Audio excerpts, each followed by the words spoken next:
Selamat petang, salam sejahtera. Terima kasih karena menonton channel Nazilin Unity. Selamat menyambut Hari Raya Idul Adha kepada semua rakan-rakan yang beragama Islam. Hari ini di Malaysia kini kita digemparkan dengan laporan yang luar biasa berkaitan dengan kenyataan Tun Mahathir Mohamad yang paling kontroversi dan paling panas. Saya jamin isu kali ini ialah isu yang paling panas dan kontroversi. Dipetik daripada Malaysia kini, diterbitkan pada 28 Jun 2023. Dengan tajuk Mahathir Putar Cerita, bukan Melayu mahu tukar nama Melayu. Nama Malaysia, maafkan saya, Mahathir Putar Cerita, bukan Melayu mahu tukar nama Malaysia. Dalam sidang media yang agak panjang hari ini, berhubung penduduk bukan Melayu, Dr. Mahathir Mohamad mendakwa bahawa mereka mahu menukar nama dan pemilikan Malaysia. Bekas Perdana Menteri itu berulang kali mendakwa terdapat percubaan orang dari negara lain untuk mengubah Malaysia daripada tanah Melayu menjadi negara berbilang kaum. Dia juga mendakwa golongan ini enggan mengiktiraf orang Melayu sebagai pengasas, penduduk tempatan dan pembangun negara. Dan demikianlah angkuhnya mereka yang datang sini. Kita yang dijadikan atau kita yang jadikan mereka warga negara. Tetapi warga negara yang datang ini nak tuntut supaya nama negara kita ditukar dijadikan multiracial country atau negara berbilang kaum. Banyak orang berhijrah daripada satu negara ke negara lain. Apabila mereka pergi ke negara yang lain, mereka terima negara yang lain itu dan pemiliknya, dan mereka meniru hidup seperti orang di negara yang mereka pilih. Tetapi kali ini kita dapati orang yang datang sini, datang ke tanah Melayu, kita sebagai tuan rumah, kita beri hak kepada mereka. Kita sekarang disuruh tukar nama negara kita, kata ahli politik veteran itu pada sidang media di Sepang. Terdahulu, Mahathir membidas sejarah Malaysia dan mendakwa terdapat dua percubaan yang dibuat oleh orang luar untuk mengubah negara. Dia menghuraikan secara panjang lebar mengenai latar belakang sejarah Malaysia dengan tumpuan ketika zaman yang dikenali sebagai Millennium semasa pemerintahan penjajah British. Sebelum saya teruskan ulasan kali ini, saya ulang semula soalan kepada Tun Mahathir Mohamad.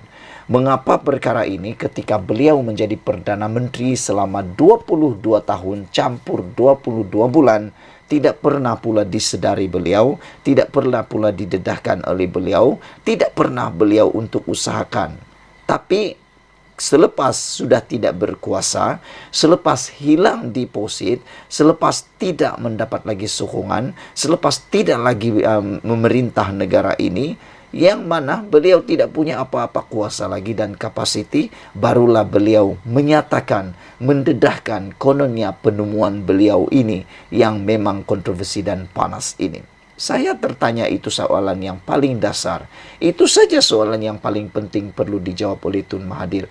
22 tahun memerintah negara ini, tidak pernah pula cakap tentang perkara ini.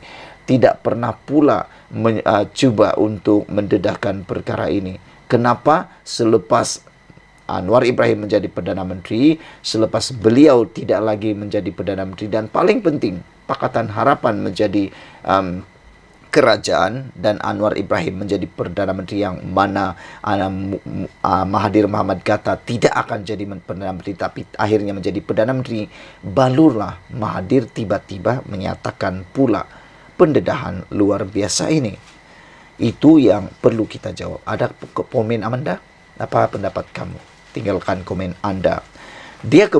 Mahathir kemudian menyentuh tentang era pasca kemerdekaan semasa mendiang Perdana Menteri Singapura Lee Kuan Yew yang adalah ketua pembangkang ketika itu menentang kerajaan Malaysia dengan menganjurkan konsep Malaysian Malaysia. Itu yang saya kata sebelum ini. Kenapa Mahathir Mohamad ketika berkuasa pada waktu itu tidak melakukan apa-apa atau mendedahkan perkara ini? Karena kalau Anda kata tidak perlu mengulas tentang 22 tahun yang pernah Mahathir menjadi Perdana Menteri, kenapa Mahathir pula mengulas atau mengungkit sejarah era pasca kemerdekaan kita.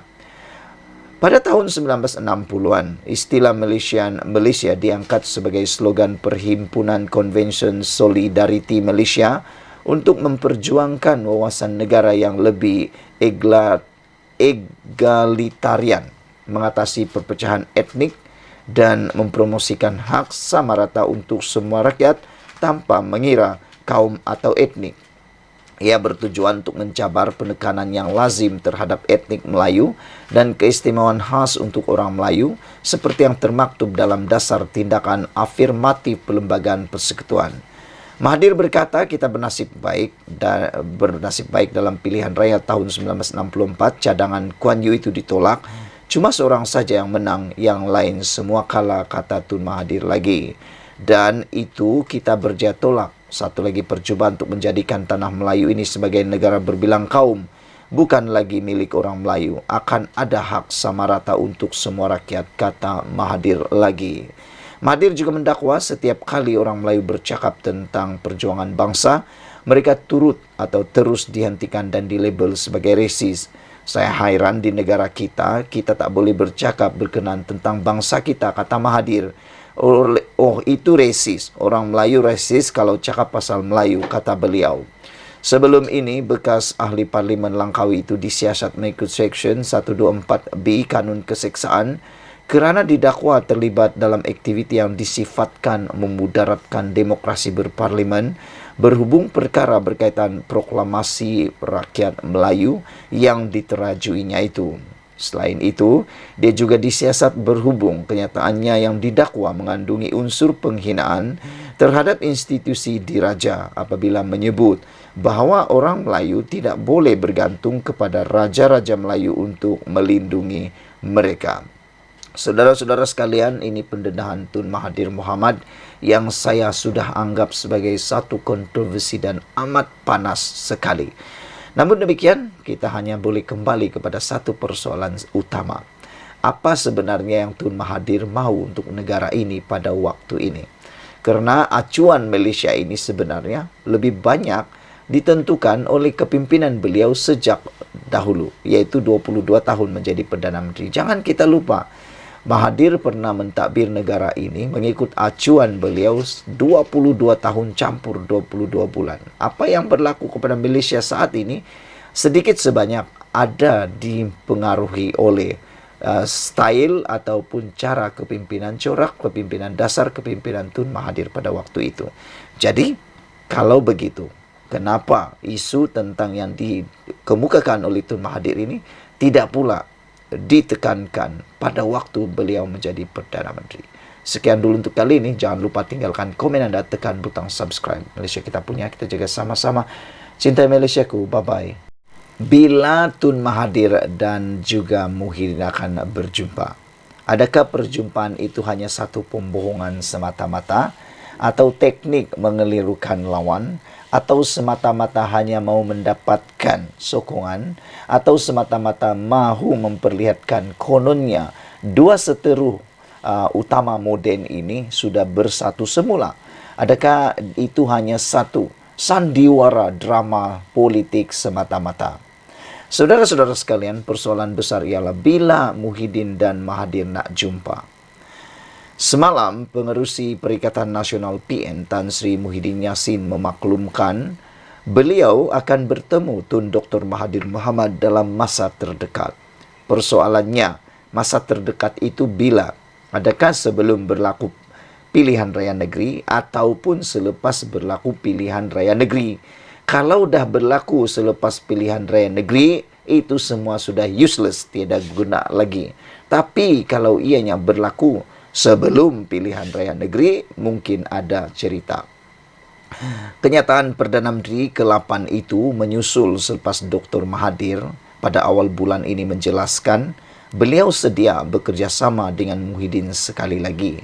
3 tahun selepas hubungan mereka renggang, susulan langkah Sheraton. Mahathir sekali lagi mahu bekerjasama dengan Muhyiddin.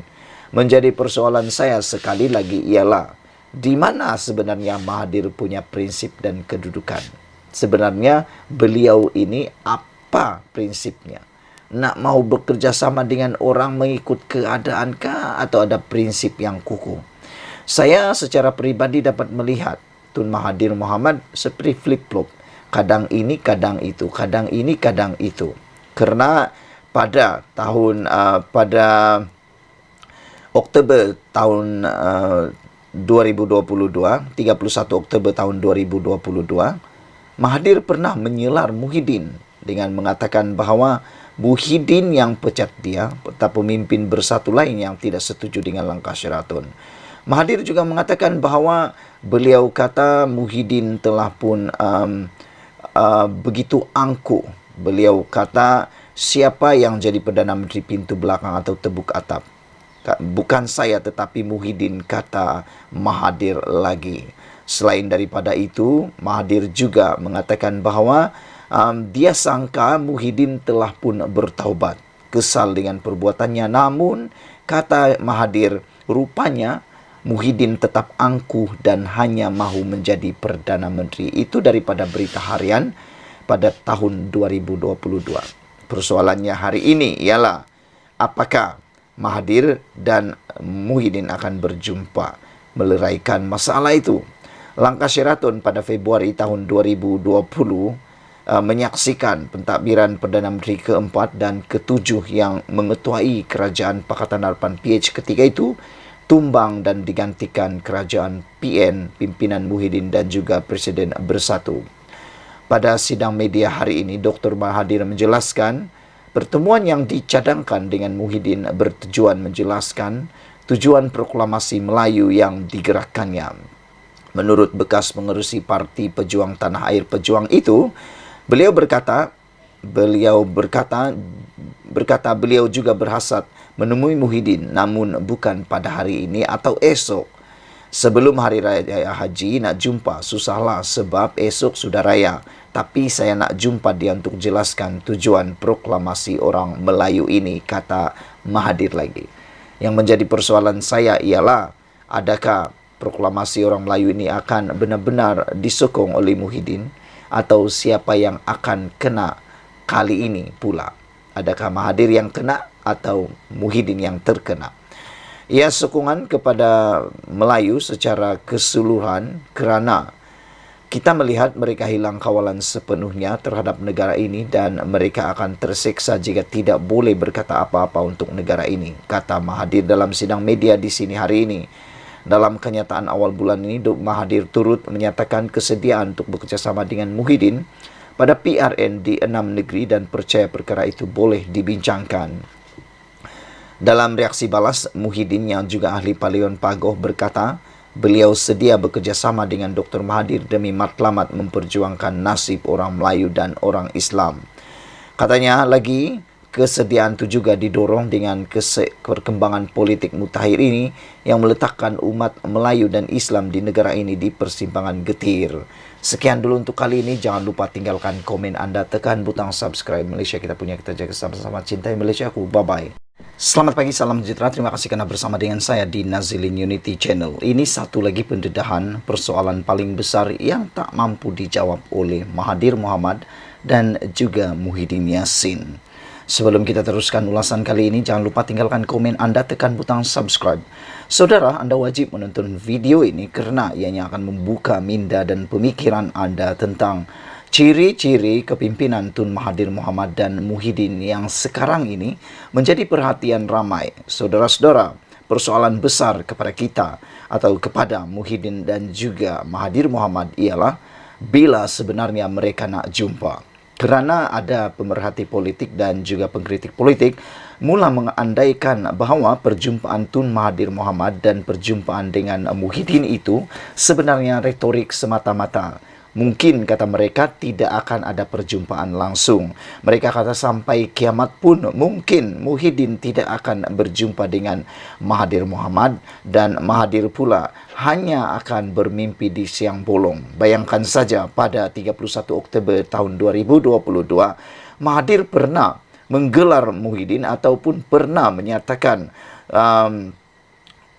dakwaan bahawa Muhyiddin yang pecat dia, pemimpin bersatu lain yang tak setuju langkah Sheraton.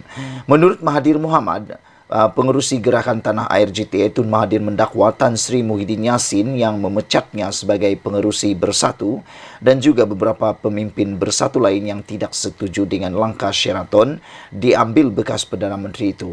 Mahathir berkata Muhyiddin yang juga Presiden Bersatu sangat takut kehilangan jawatan Perdana Menteri hingga menyekat Parlimen daripada bersidang dan meminta darurat diisytiharkan. Katanya, Muhyiddin seorang yang masih lagi bersikap angkuh dan hanya mahu menjadi Perdana Menteri biarpun beliau sudah jatuh dan dihina UMNO. Muhyiddin cuba menafikan beliau pengkhianat yang terbabit dalam langkah Sheraton dan cuba mengaitkan perkara itu dengan Mahathir. Beliau memecat saya, kata Mahathir dan beberapa pemimpin Bersatu lain yang tidak bersetuju dengan langkah Sheraton. Siapa yang dapat faedah daripada langkah Sheraton ini, kata Mahathir. Siapa yang jadi Perdana Menteri? Itu persoalan yang dilemparkan oleh Mahathir Mohamad yang dimuat naik dalam media sosial beliau pada tarikh 22 tersebut. Beliau berkata demikian ketika menjawab kenyataan Muhyiddin mendakwa gerakan membawa keluar Bersatu daripada Pakatan Harapan PH pada 2020 dimulakan oleh Dr. Mahathir Mohamad.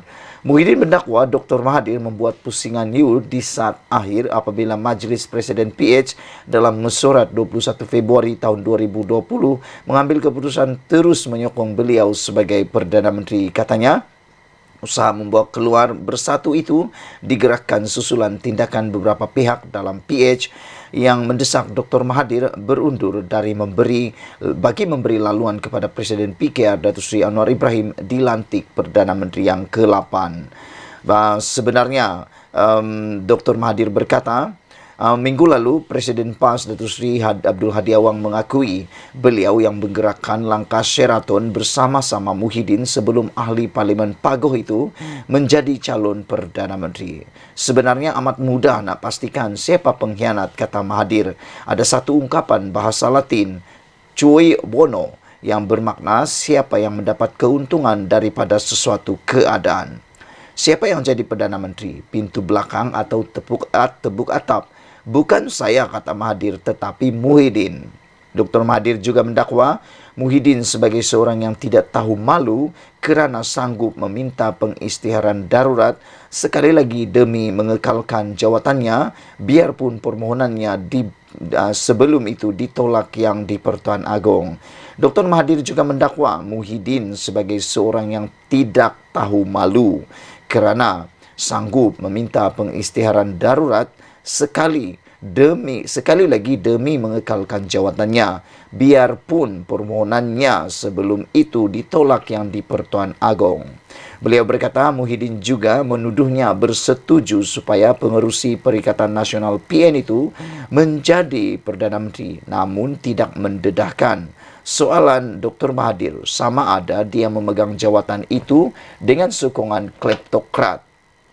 Dia jawab sanggup dan dengan angkuh berkata dia tahu macam mana mahu tangani kerana dia ada pengalaman politik lebih 40 tahun. Akhirnya Muhyiddin tersembam selepas cuma 17 bulan menjadi Perdana Menteri selepas dikhianati oleh ahli Parlimen UMNO dan Barisan Nasional BN yang sebelum itu bersama-sama mengkhianati rakyat untuk menubuhkan kerajaan pintu belakang, kata Mahathir lagi. Dr. Mahathir turut mendakwa Muhyiddin yang bertanggungjawab mengadakan pilihan raya negeri PRN Sabah ketika negara sedang teruk dilanda COVID-19 sehingga kes naik mendadak selepas pilihan raya itu dan membabitkan kematian ramai penduduk Malaysia. Selain itu, beliau berkata, Muhyiddin sanggup melakukan apa saja termasuk membiarkan Bersatu kehilangan kuasa di beberapa negeri yang dipimpin parti itu asalkan kekal menjadi Perdana Menteri. Sementara itu, Dr. Mahathir berkata, beliau sanggup mencadangkan kerjasama antara Parti Pejuang Tanah Air Perjuang dan GTA bersama PN pada pilihan raya ke-15 sebelum ini kerana beliau percaya selepas dijatuhkan dan dihina, Muhyiddin sudah bertaubat atau berasa kesal dengan perbuatannya. Dia hianat saya, tidak mengapa. Saya sangka dia cuba tebus hianatnya kepada Parti Bersatu sehingga hilang beberapa negeri dan rakyat keseluruhannya. Dan kepada rakyat keseluruhannya, rupanya dia tetap angkuh dan hanya mahu menjadi Perdana Menteri, kata Mahathir lagi. Saudara-saudara sekalian, ini dipetik daripada Berita Harian bertarik Oktober 31 tahun 2022 dengan bertajuk Muhyiddin yang pecat saya, pemimpin bersatu lain yang tak setuju langkah Sheraton turut dipecat. Ini pendedahan yang luar biasa yang kita nanti-nantikan apabila ianya berkaitan dengan perjumpaan yang kononnya akan dibuat bersama Mahathir dan Muhyiddin. Adakah perjumpaan ini akan jadi terrealisasi dengan adanya pendedahan yang saya bacakan sebentar tadi itu? Adakah benar Muhyiddin dan juga Mahathir akan sama-sama berdamai? Dengan pendedahan dan penghinaan yang begitu kuat terhadap Muhyiddin oleh Mahathir, ini menjadi persoalan kepada saya, sejauh mana Muhyiddin sanggup untuk bekerja sama dengan Mahathir sekali lagi selepas dipermalukan melalui kenyataan media atau kenyataan di laman sosial beliau itu, Mahathir itu. Sejauh mana keikhlasannya? Anda jawab sendiri. Sila tinggalkan komen Anda, tekan butang subscribe. Semoga dengan pendedahan ini Anda dapat melihat apa corak kepimpinan Mahathir dan Muhyiddin. Anda sudah boleh faham apa yang coba saya sampaikan. Sebenarnya Mahathir ini corak kepimimpinannya bagaimana, arah pemimpinannya bagaimana, begitu juga dengan Muhyiddin, hanya dengan bersandarkan satu pendedahan yang telah saya bacakan tadi. Sekian dulu Malaysia kita punya, kita juga sama-sama cintai Malaysiaku. Bye-bye.